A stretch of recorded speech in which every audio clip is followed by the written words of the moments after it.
back here at the ICSC. Take a listen to what Skyler Fernandes has to say and some of his great insights. If I look at some of the trends in retail, I think you have to look pretty broadly about retail overall. Retail is broad where you're thinking about it both from a fashion perspective, from a food perspective, and I think from a fun and entertainment perspective. I think with each of those, what you're finding is overall trend is that consumers are moving much more to experiences actually than buying products. They're still buying, but they have a lot more free time. I think one of the values of e-commerce is it's given us the value back of additional time that we can use. So people are becoming a lot more experiential. I think when you look at real estate, what we're finding overall is that you're seeing a lot more places where apparel used to be, you're seeing a lot more food and beverage brands being added to there. And overall, people are still, they're still human. They're still looking for something to do every day.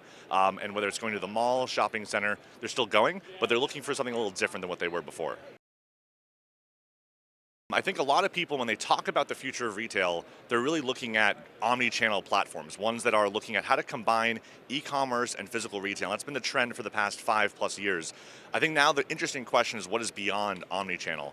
And we look at that, you have to kind of think in new dimensions. Overall, I think the key two dimensions that retailers are now looking at is how to use space and time, and what I'm kind of coining as the third and fourth dimension of retail, of how do you use space differently, both physically and online, and how to use time differently, the ability of slowing down time and speeding up time to create a very unique experience for the consumer. I think when retailers are now thinking about how to innovate, they need to think, they can't just be copying e-commerce, because ultimately that's a road to the bottom with lower margins, and they need to really leverage what they already have, which is using their physical real estate and experience to drive customers in and to convert. So I think how they're thinking about using space and time will be critical, and it goes above and beyond how they're kind of combining online and offline experiences. I think you find that, there's the rise of delivery of grocery food, and that's going to be something that certainly impacts grocers, and they're going to likely to adopt, and they already have done so.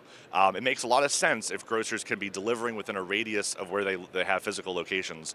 I think you're also going to find that grocery stores are going to be broadening their actual offerings. I think you're going to see a lot more restaurants being kind of built within a grocery store, and really nice restaurants, not just fast food.